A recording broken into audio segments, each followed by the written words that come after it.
ازيكم يا حبايبي؟ عاملين ايه؟ يا رب تكونوا بألف خير وتكونوا في صحة وسلامة، اللهم امين. عايزة اقول لكم ان انا مبسوطة جدا جدا جدا. هتقولوا مبسوطة ليه؟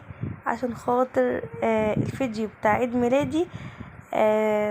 كنت بتمنى وانا بنزله والله العظيم ان الفيديو ده يترفع ويجيله مشاهدات يعني عالية وكده، ويتشافوا كده والكلام دوت. كنت بتمنى وانا بعمله، عشان في فيديوهات بتبقى واقعة وفي فيديوهات مرفوعة، انتوا فاهمين؟ يعني في فيديوهات اصلا المشاهدات بتاعتها بتبقى واقعة، وفي فيديوهات بتترفع.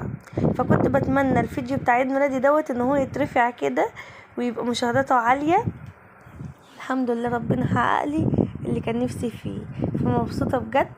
فمن كتر انبساطي نزلت برنامج منتجة جديد عشان خاطر اصور يعني واحدث من التصوير بتاعي. فيا رب يا رب يكون البرنامج دوت تصوير يكون عاجبكم وحلو، وعرفوني برضك التصوير ايه الفرق ما بين التصوير الاول والتصوير دلوقتي. فانا دلوقتي بتعلم على البرنامج الجديد ان انا اعمل لكم عليه فيديوهات، وعشان احدث من نفسي واحدث من فيديوهاتي واحدث كمان من التصوير وجودة التصوير بتاعتي. فقولوا لي ايه رأيكم؟ ماشي. اول حاجة بقى عملناها، عملت كوباية شاي لجوزي وانا كوباية قهوة كده عشان تظبط الدماغ. جبت قهوة بعوف عشان انا بموت فيها، رغم ان انا بجيب قهوة سايبة من المطحن وكده، بس برجع برضك لبعوف تاني. وبعد ما شربنا قهوتنا وظبطنا، عملت بقى لحمة كده مسلوقة عادي. وبعد ما سلقتها حمرتها كده في حتة سمنة وحتة زبدة، وحطيت حتتين فحم فيها فخدت ريحة الشوي. والله العظيم جميلة جميلة جميلة. لو عرفت اصور لكم الطريقة دي مرة تانية هبقى اصورها لكم، بس حلوة جدا جدا جدا.